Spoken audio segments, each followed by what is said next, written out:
Vokasi, saat ini kita sedang melesat di Bali.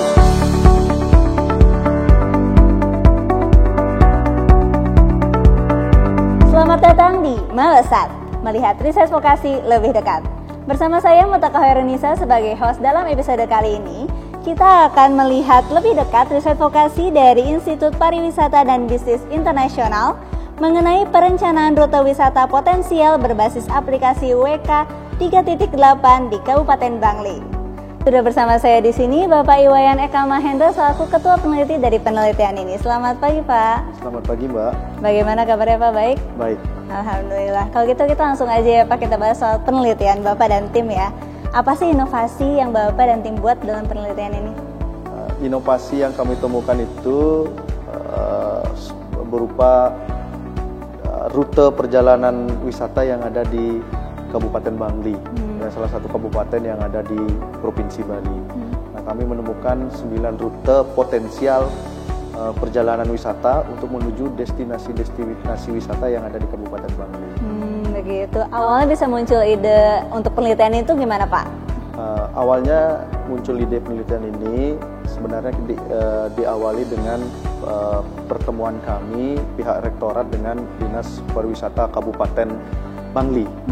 Nah, dari sana kita membuat MOU. Salah satunya itu adalah bagaimana kampus ini bisa membantu Dinas Pariwisata Kabupaten Bangli itu untuk mengembangkan destinasi wisata yang ada di Kabupaten Bangli. Nah, saya bilang Kabupaten Bangli itu adalah salah satu kabupaten yang unik di Bali, Mbak. Karena satu-satunya kabupaten yang tidak memiliki pantai. Mereka tidak memiliki pantai, ya.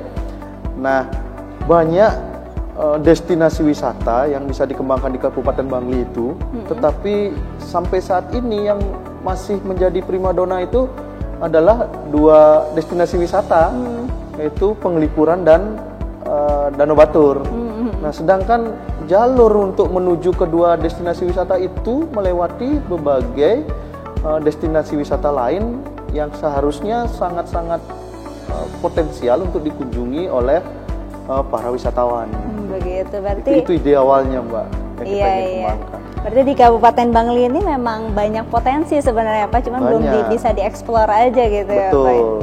Nah, kelanjutannya itu setelah hal itu kami temukan, kami mencari informasi ke berbagai tempat Mbak. Terus salah satunya itu adalah para pelaku perjalanan wisata.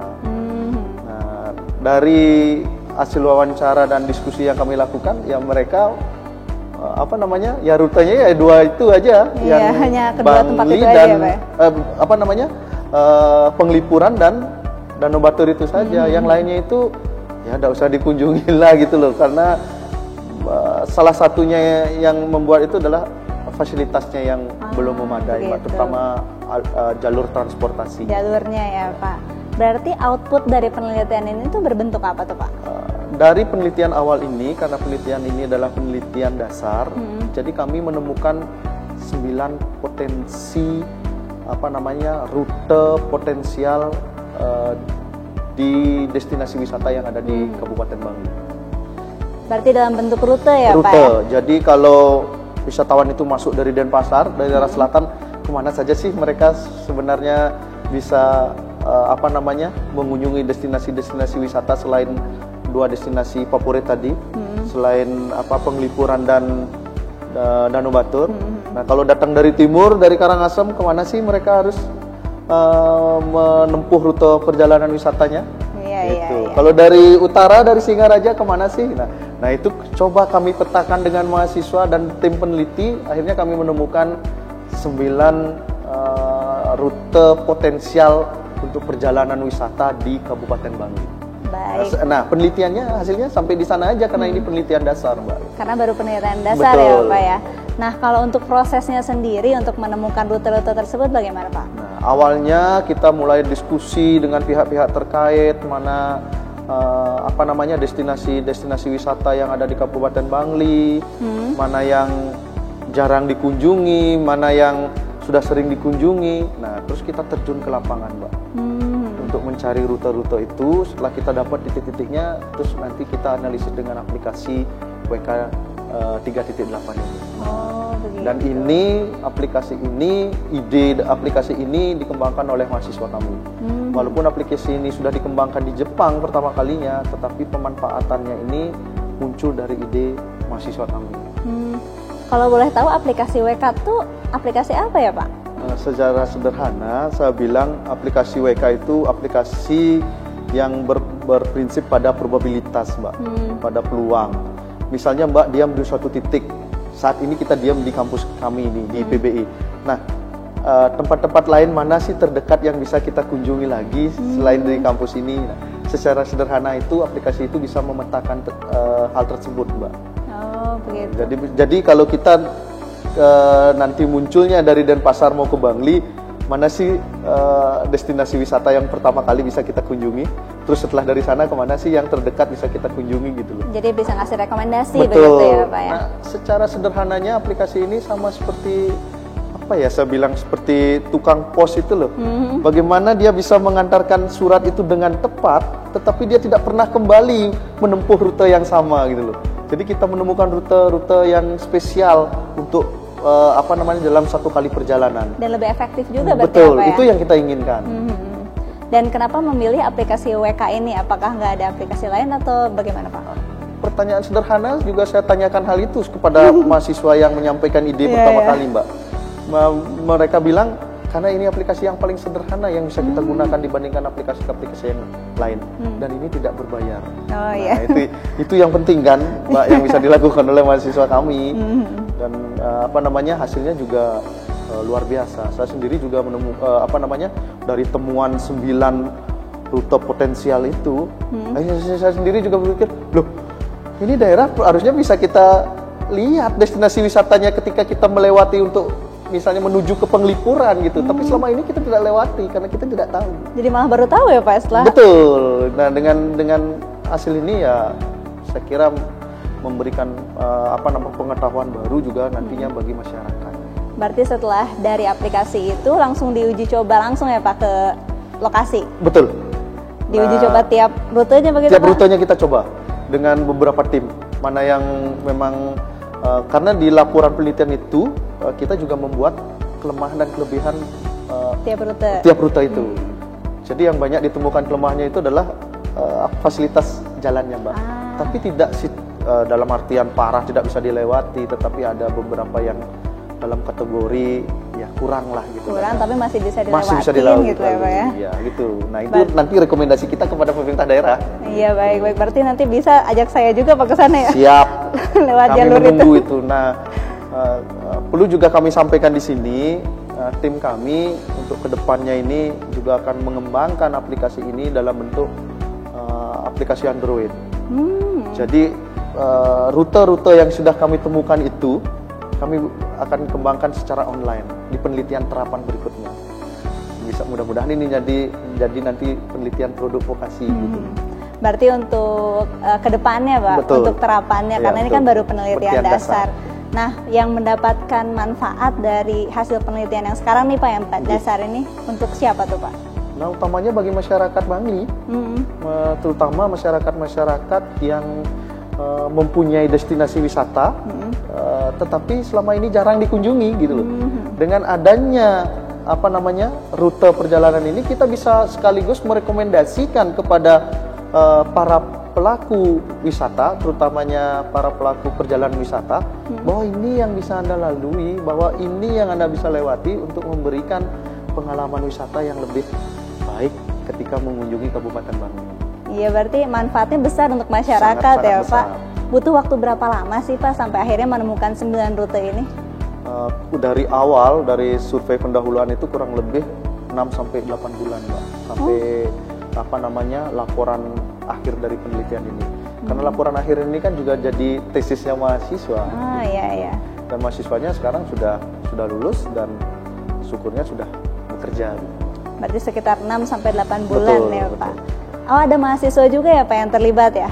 Ada mahasiswa, karena mahasiswa yang terlibat itu adalah mahasiswa bimbingan saya di S2. Itu dari program studi apa tuh Pak? Program studi kalau kami nyebutnya TP3, Terapan Perencanaan dan Pengembangan Pariwisata. selain mahasiswa tersebut ada mahasiswa lain nggak Pak? Atau mungkin dosen lain gitu? Dosen lain yang terlibat itu adalah dosen pembimbing kedua. Sedangkan mahasiswa itu kita mengambil beberapa mahasiswa D4 dari manajemen pariwisata tentang bagaimana dia mengatur tentang perjalanan wisata. Itu ada mata kuliahnya loh Mbak. Oh iya, berarti sekaligus project based learning Betul, juga ya Pak ya? Mereka bisa belajar bagaimana merancang sebuah perjalanan wisata yang efektif dan efisien. Nah, selain mahasiswa dan dosen nih Pak, ada mitra nggak yang terlibat Pak? Ada Mbak, pasti. Karena yang selama ini membantu kami untuk memperoleh data itu mitra. Nah, yang pertama itu Dinas Pariwisata Kabupaten Bangli. Sangat-sangat luar biasa dalam membantu kami untuk memperoleh data, terutama kunjungan wisatawan ke Kabupaten Bangli. Nah, yang kedua itu ketua dan anggota kelompok sadar wisata. Kami menyebutnya Pok Darwis. Itu sangat-sangat luar biasa juga dukungannya dalam memberikan data, mengantar kami ke destinasi wisatanya. Dan mengantar ya Pak ya? Bahkan menyediakan kami ketika sampai di sana snack, makan itu kami sediakan sama Pok Darwis itu, Mbak. Nah, itu ya saya bilang dukungan dari masyarakat itu luar biasa. Iya, luar biasa sekali Pak. Tapi Bapak menemukan kendala nggak sih Pak dalam melakukan penelitian ini? Jarak, Mbak.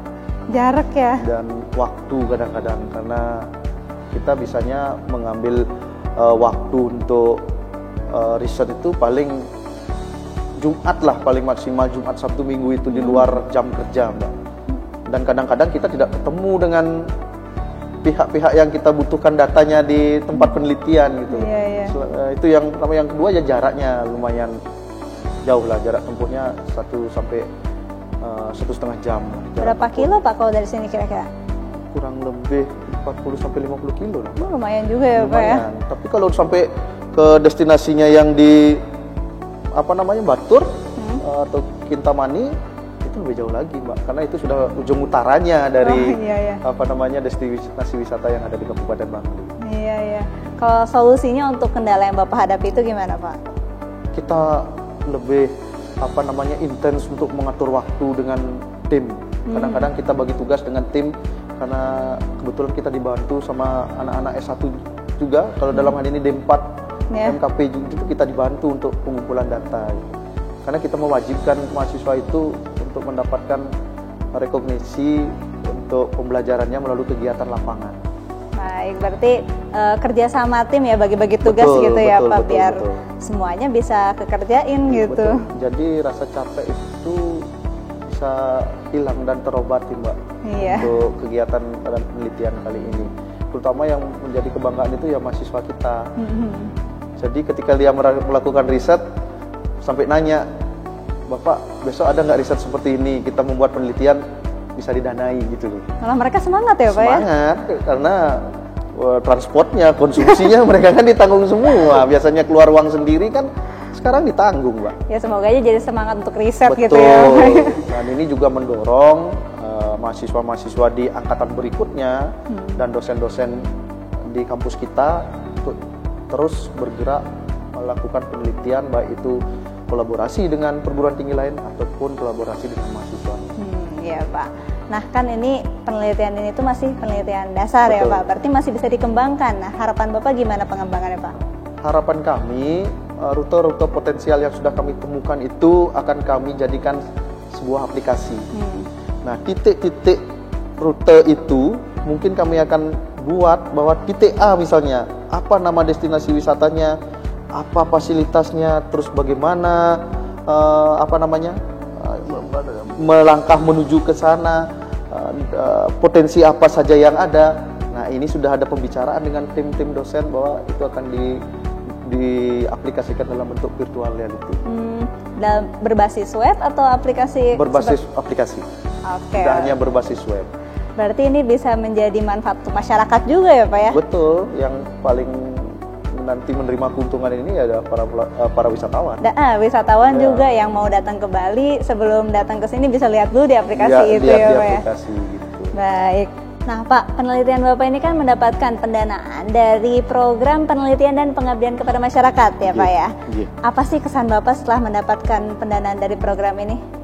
Salah satunya ya bangga Mbak. Yang kedua bangga secara pribadi dan bangga secara lembaga. Secara pribadi ya kami mendapatkan penelitian yang belum tentu bisa diperoleh oleh teman-teman dosen yang lain. Nah, secara kelembagaan ya lembaga kami lebih dikenal oleh masyarakat termasuk kampus-kampus lain bahwa IPBI itu bukan hanya sekedar pusat pelatihan pariwisata, tetapi juga bisa bergerak di bidang akademik melalui kegiatan penelitian dan pengabdian. Berarti merasa bangga ya Pak? Sangat bangga sekali, terutama mahasiswa kami yang yang terlibat dalam hibah tesis ini. Mereka sangat bangga sekali karena ya cuma-cuma dikasih dapat uang dari pusat melalui hibah dan melalui penelitian ini ya kita bisa mengunjungi berbagai destinasi wisata yang ada di Kabupaten Bangli dan didanai ya Mbak. Selain dapat pengalaman baru juga sekalian riset gitu ya. Betul. Akhirnya kita menemukan permasalahan-permasalahan yang dihadapi oleh masyarakat di sana, dan kita juga akan mengembangkan itu menjadi pengabdian kepada masyarakat. Baik. Nah, harapan Bapak apa nih Pak untuk program ini ke depannya? Ya, program ini terus dilanjutkan, tidak hanya tahun depan, mungkin di tahun-tahun berikutnya terus dilanjutkan gitu. Karena ini sangat-sangat bermanfaat bagi kami di lembaga pendidikan tinggi yang mengelola pendidikan vokasi sekaligus yang akademik gitu Mbak. Sebenarnya harapan yang spesial ingin kami sampaikan itu adalah pendanaan, kalau bisa disesuaikan dan ditambahlah kalau boleh memungkinkan gitu loh. Tidak terlalu timpang lah antara pendanaan yang di vokasi dengan yang di akademik. Baik Pak, terima kasih sarannya Pak. Oh iya Pak, di tahun 2023 kemarin Bapak kan mendapatkan pendanaan untuk 2 judul sekaligus ya Pak. Apa aja tuh Pak? Nah, kedua-duanya itu adalah hibah tesis Mbak. Yang pertama itu tentang rute potensial di Kabupaten Bangli berbasis WK. Dan yang kedua itu adalah faktor-faktor apa saja sih yang mempengaruhi masyarakat untuk tetap ingin melakukan studi lanjut di bidang pariwisata walaupun masa Covid. Nah, karena mahasiswa kami tidak begitu drastis penurunannya pada saat Covid 2020 itu Mbak. Jadi itu yang ingin kami teliti gitu. Baik, menarik sekali dan keren sekali ya Pak. Ada nggak nih Pak strategi khusus dari Bapak untuk bisa mendapatkan pendanaan ini untuk sobat vokasi mungkin di rumah? Strategi khusus dibilang spesial sih tidak ada Mbak. Yang penting kita menemukan permasalahan itu unik dan memang terjadi di lapangan. Jadi novelty-nya ada gitu. Inti utamanya itu adalah kebaharuan dari sebuah penelitian kita. Saya kira itu aja. Dan secara pribadi saya bilang sama teman-teman yang ingin melakukan riset itu jangan mudah menyerah. Kadang-kadang di tahun pertama judulnya tidak diterima, di tahun kedua nggak mau lagi melakukan atau mengajukan proposal gitu loh. Selalu seperti itu. Tetapi kita harus terus berusaha. Suatu ketika kita akan menemukan sesuai dengan harapan kita, itu sih sebenarnya. Baik, berarti dari segi novelty dan tidak mudah menyerah ya. Baik, segitu aja dulu Pak ya. Makasih banyak atas waktunya, sungguh obrolan yang sangat menarik di pagi hari ini. Oke Sobat Vokasi, menarik sekali ya penelitian tentang rute wisata ini. Semoga penelitian ini bisa segera diterapkan agar Sobat Vokasi saat berkunjung ke Bali bisa mengunjungi destinasi wisata yang baru dan menarik, terutama di Kabupaten Bangli. Terima kasih Sobat Vokasi sudah menonton, jangan lupa like, komen, dan subscribe ke channel ini. Sampai jumpa di episode selanjutnya di Melesat, melihat riset vokasi lebih dekat. Terima kasih banyak Mas, semoga saya bisa main kembali lagi biar bisa ke Kabupaten Bangli.